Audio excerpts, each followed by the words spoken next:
Senyorito. Wait, I thought you were French, my friend. Buonasera, buonasera.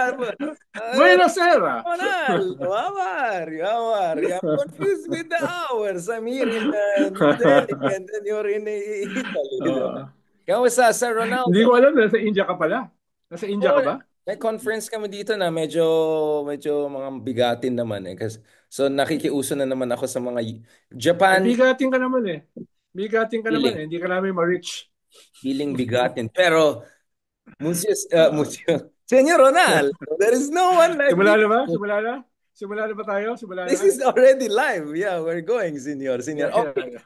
Right. So hopefully we'll have the Congressman Percy soon in person na lang tayo. Kailan ka ba babalik sa Ronald? Ay, hindi, text mo na lang ako. Anyway, hopefully soon year-ender tayo. But in the meantime, Senor Yes. Ronaldo, while you're available here with us, let's talk about what do you make of the INC I don't know if I can call it a statement kasi medyo parang sa media na uh, some would call it a threat, some would call it at least clarification of position.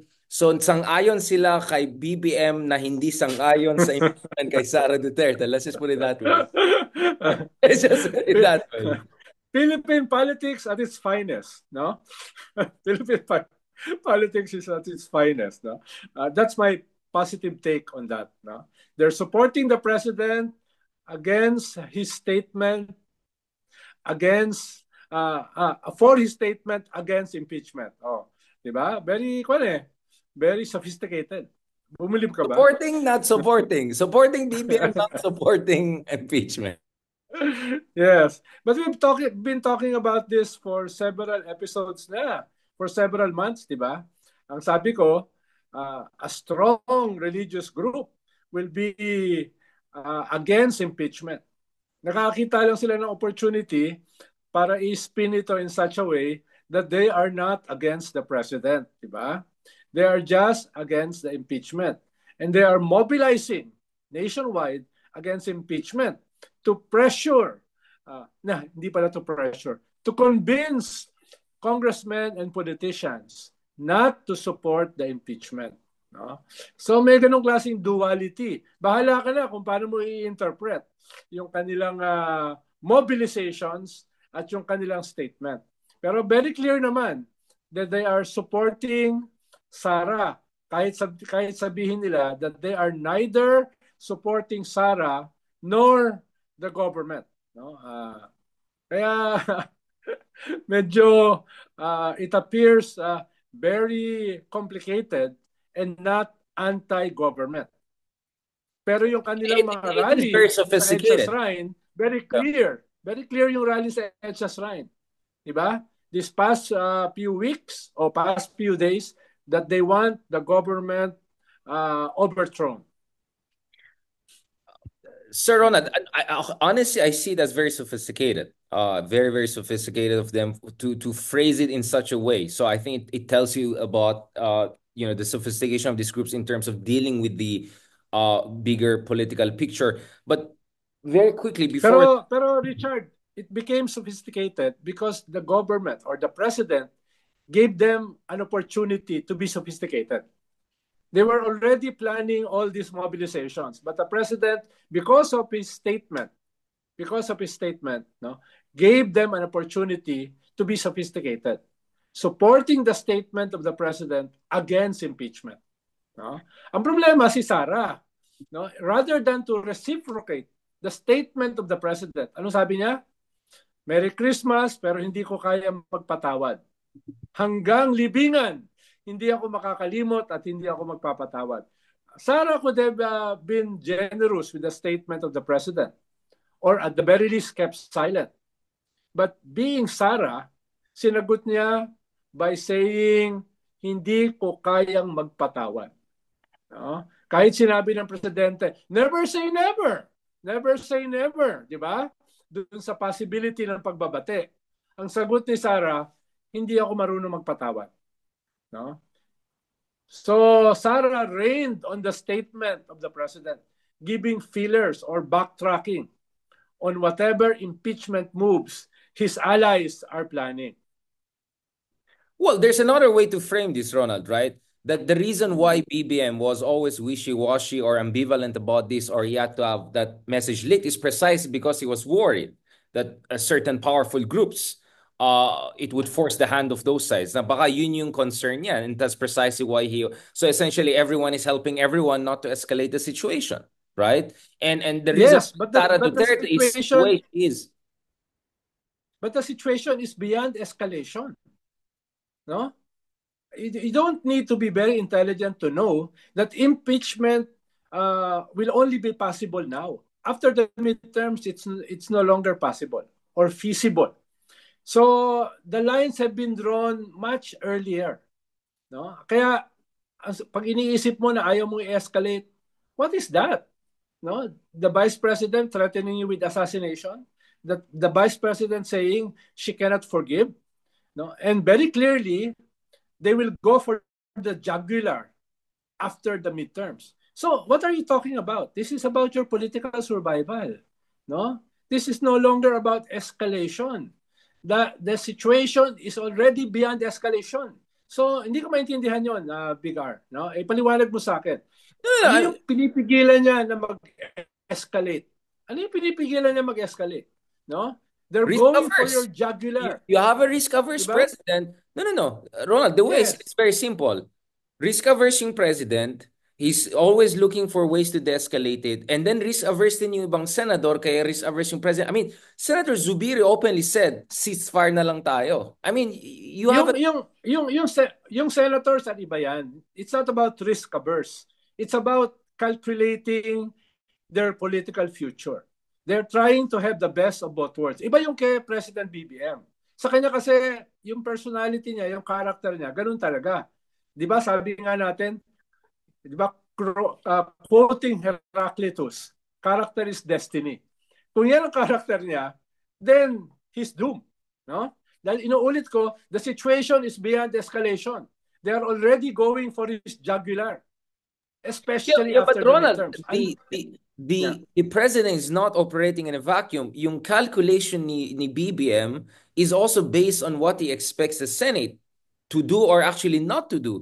So the Senate, yes, the Senate can be shaped. No? Inuulit ko, nung panahon ni Corona, no, a minority of the Senates are sure to support impeachment. Pero nabago mo, no, because of other interventions. No? Yeah, I don't want to put in... Yeah. So hindi ako nagugulat na hati yung Senado. No? Actually, that is a clear starting point. Ang tanong, anong gagawin mo to convince the senators of a higher purpose? No? Quote unquote, di ba? What can you tell the senators na you cannot have your cake and eat it too. You have to choose sides. Which side are you on? And during the midterms or before the midterms, the most compelling side is the incumbent. Unless you don't choose it. No? Hindi na kailangan i-memorize yan. No? It's very clear that you're powerful before and during the midterms. Will you use that to save yourself and your political family? No? Or not? Ganun kasimple sa akin yung situation. No? It's very simple if you're decisive, right? It's, you don't have to be even Machiavellian. Like you clearly see, they declared war on me. Yeah. Either I'm just going to sit back and, get myself knocked out, or I'm going to do something about it. The problem with BBM is that he's saying this. Wait, ceasefire. Teka. Yeah. Teka tayo, diba? And instead of getting allies to help him in this war that is upon him, nagtateka siya, and then yung mga nandun din teka lang sila. So, it's a mess. Yeah. Ronaldo, exactly. This is a mess. Chaotic. Exactly. Your allies are confused. Pero we will see in the next few days whether they will get 30%. If they get 30% next week, then it goes to the Senate, and then the Senate, the negotiations start. But it's also possible. The clearest signal is if they can get 30% in Congress. Pwede yung 2/3 sabihin nila, okay, You want to secure your future. You want to secure your election victory. Okay, no? We can accept that. But we need 30%. No, Pwede but ganun yung negotiation sa no, no, Congress. no. Okay. Again, I completely see where you're coming from, Ronaldo. I mean, my point, Senor Ronaldo, is this. First of all, there's like everyone is equivocating while the Dutertes are clear about the battle line, right? Which creates a very weird situation. That's one. The second one is, for instance, kinausap mo si, di ba dun sa show nyo, Storycon the other day, si Congresswoman Luistro. The timeline she's implying is that baka January pa matapos itong one-third na ito, na baka mamasahin pa nila sa Congress while hoping things are being done to the Senate para hindi nila prematurely akyat sa Senate. Because the other thing that could happen here is mamasahin yung Senate while the Congress is kind of like buelo-buelo lang, and then they push it up. Because that's also a possibility na next week, hindi magkakaroon ng one-third, ikot pa ng konti until the Senate is open. Right? Because I don't think Congress is like a full. Richard, wala nang premature. They lack time. The window is closing. Either they finish the impeachment in the Congress before Christmas and elevate it to the Congress, to the Senate, and start the trial in the Congress in January. And hopefully finish it in February at the start of the official campaign for the midterms. So the window is closing. So walang prematurely. Premature na ito eh. Premature na impeachment. It should have been done earlier. Diba? Pero more like expired. At it cannot be done after the midterms. Bago na ang complexion ng politics after the midterms. Hindi na kailangan ng mga congressman at saka senators yung presidente. Hindi na kailangan ng congressman at senators, to say it in a cynical way, yung tulong ng presidente. Ang kailangan ngayon nila kailangan yung presidente. After the midterms, hindi na siya election year. No? Wala nang value added sa kanilang presidente maliban sa flood control. Everything is about sino ba ang mataas sa presidential survey going into 2028. Yun na yung terms of engagement after the midterm. No? So ngayon nila kailangan ng presidente. Hindi naman lahat re-election is.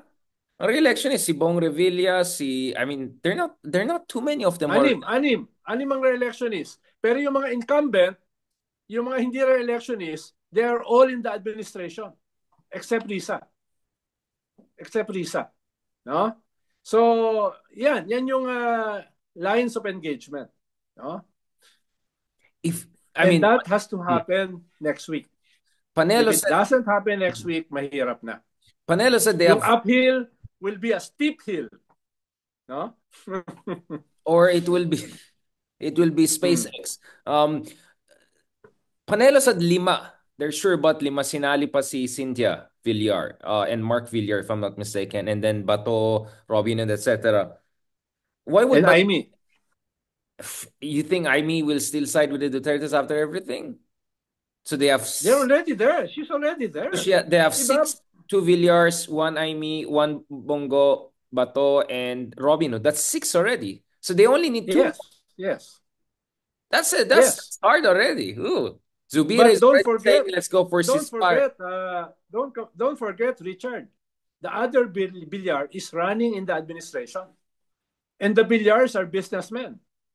If I were the president, no, I can easily put problems for their businesses. No? Businessmen, the son will vote for this side, the mom will vote for the other side. That's a distinct possibility. Just saying, split the difference. Pero as businessmen, they're the most malleable because they have interest. What about Jinggoy? What do you do with the Jinggoy? Jinggoy! Ayoko na magsalita. Yeah, I know. Jinggoy. Actually, the reason I'm asking the question is not for you to answer them. The reason I'm asking the question is I want people to realize hindi tayo nagsasalita na hindi iniisip mga bagay-bagay except hindi natin openly, all right? Yeah. But some ganito na lang, Richard. Some senators are transactional. Hindi na natin sasabihin kung sino. Kasama ba dun yung magandang eyebrows bigla ngayon? Pansin ko ang ganda ng eyebrows. Tingin ko yung nakalinya na yon. Posible pa nga siya yung successor. Kasi yari siya pag bumalik. The president has to choose the next vice president kung merong ma-impeach. Exactly, because it's not... So kasama yan sa negosasyon. who will deliver the votes. So all of that is in play, Big R, no? No? Hindi ko naman sinasabi na cynical ang mga politicians natin, that everything is transactional. Wala akong sinasabing gano'n. Again, sorry, senor. You're Nakikita ko supposed kasi to sa answer thought my bubble mo questions. Nakikita You're ko not... sa thought bubble mo na, everybody is a transaction. Walang ganon. No? They believe in a higher purpose for the country senor, and for the future generation.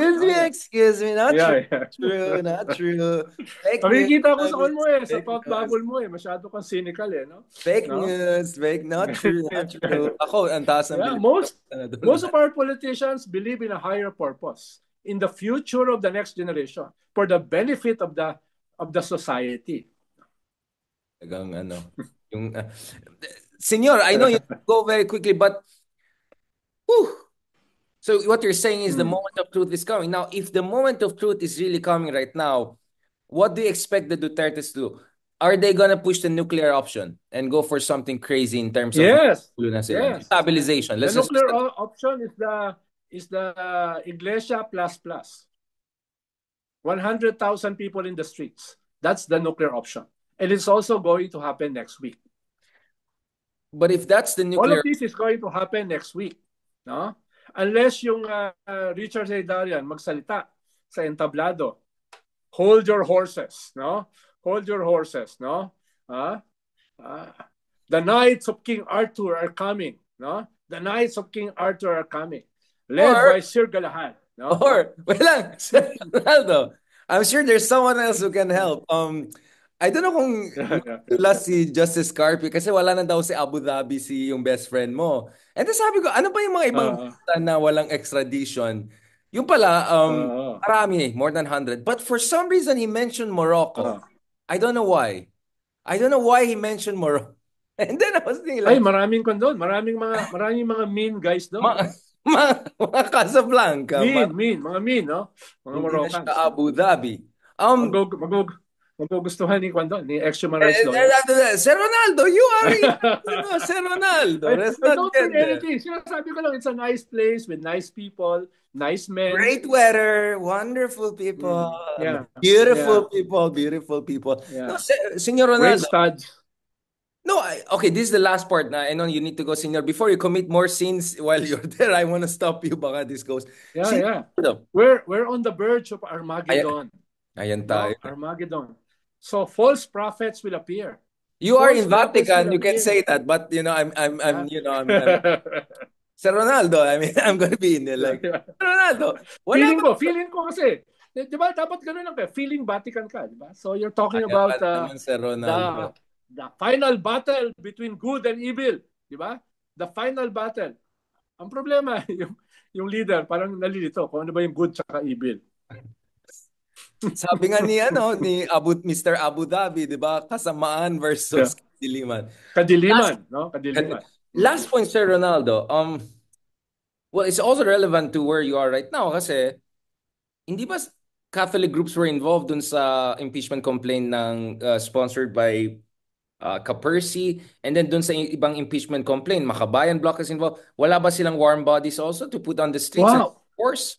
Richard, 85% are Catholics. So, tapos nakita last week, naglunsad yung mga priests ng movement against corruption.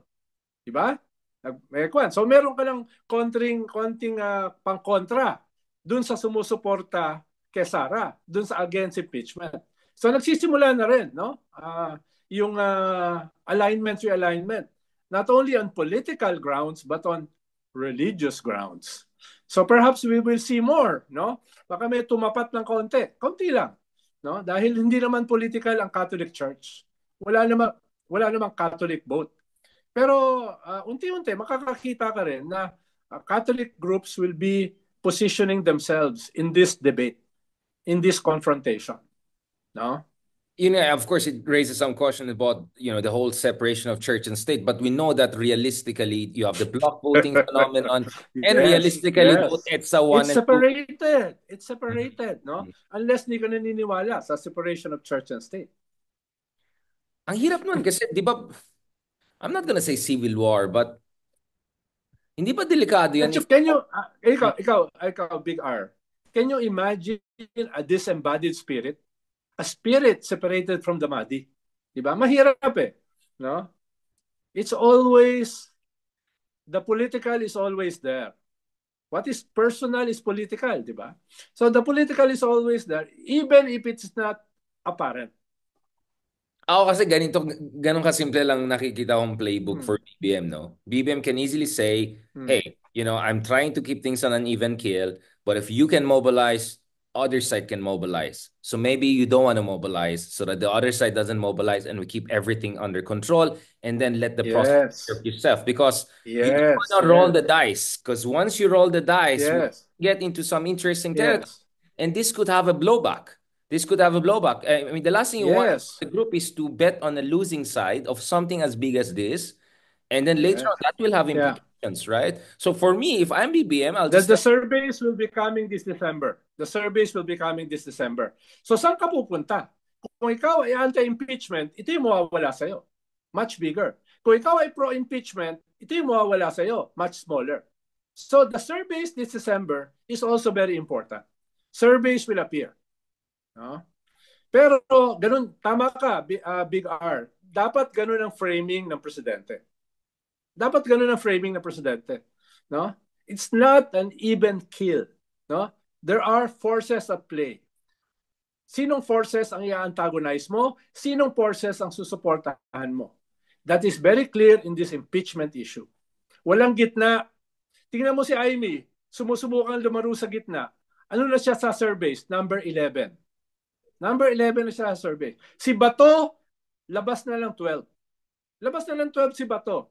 Si Bongo is now number 8, number 9 from being top 3. So, nakaka-apekto na itong debate na ito.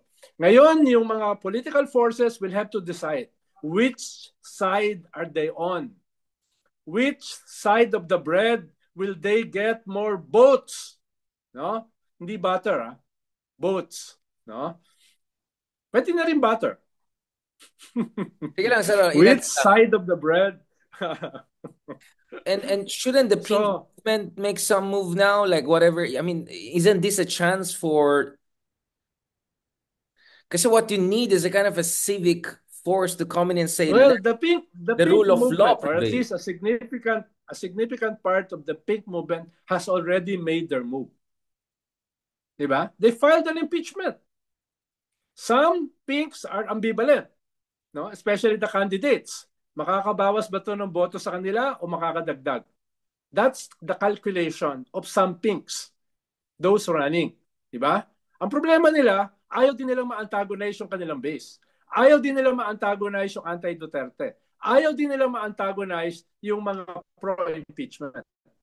So, they're also in the same dilemma as other non-pink politicians. Baka tamaan sila. Yun nga eh. They're also trying to have the best of both worlds. Something they cannot do in a very polarized situation. Huwag mo kalimutan, Big R, the situation is already polarized.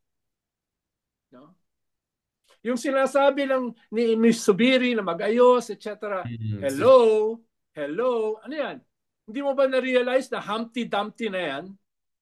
No? Baka Humpty Dumpty na yan. Nabi-BBM din siya. Hindi, yan mas calculating. He is from Mindanao. Diba? He is from Mindanao eh. We saw it with Kiboloy also, when it came to the arrest warrant and all of that. Yes. So, Yes. Sir Ronald, okay, para hindi ito maging Madam Auring, let's just do scenario building. So what is the best case scenario and what is the worst case scenario that you're worried about? The best case scenario is they get 30% next week. No? So that gives a breath of life to the impeachment. Not yet victory, but at least may indication na things are moving in their favor. Things are moving in favor of the impeachment move. Then comes the hard part of convincing the senators of a higher purpose. Baka kunin ka as negotiator, Big R.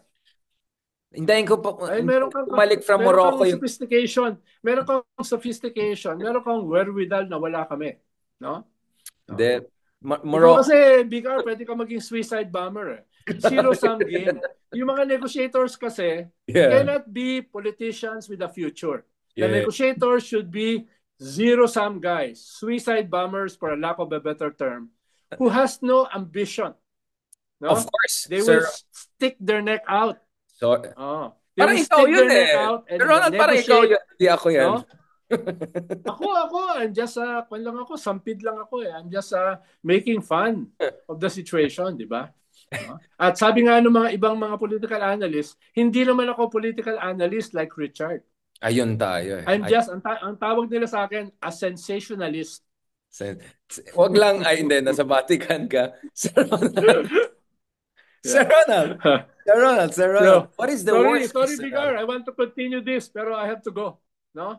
1 second. Last minute. Ano yung Oh. worst case scenario that you're worried about that could also The happen? worst case Sasabihin na scenario Madam ay Aurita. magbotohan next week and they don't get the 30%. Tapos na. Yun na yun. That's the only chance. Yun na. If it Tapos doesn't na. happen, it's Tapos over. na. And then Sarah Tapos will na. Yeah. future black. Yeah. And we reap the whirlwind. No? We reap the whirlwind. No? Salamat kay BBM. Magkita na lang tayo sa Greenland. Kita tayo sa Greenland, no? I have a tent there, no? Beside the polar bear, Ayan beside tayo. wolves, no? Which are safer than the Dutertes. Ready ka na. Makita na lang tayo. Ka. Pero Sarah, gusto ko makita. Ganito ko eh. Na-acclimatize na ako eh. Oh, nag-acclimatize na ako to see you there. No? Latino. Yeah. Latino dyan sa... But that's not necessarily the worst case. Ito ko Perhaps we were Morocco. meant to be in Pero Greenland. Perhaps Morocco we na were lang meant to be tayo. in the Arctic. Oh. Hindi, Diba? Morocco na. Kung Marrakesh yan, no, Casablanca tayo. May healthy distance. Pwede. Ako naman, feeling Casablanca ako. Ayun. Ano sabi ni Humphrey Bogart? Ayan tayo. Humphrey Bogart, you're stuck with me, kid. Ayan tayo. Namaste. Thank you very much, Senyor Ronaldo. Medyo pinahamak mo ako ng konti, but I will forgive you in the spirit of the times. Talk to you soon, Senyor Ronaldo, and please take care of yourself and may God bless you. Salamat, sir. Talk to you soon. Yes, thank you. Yeah. Ingat. God bless.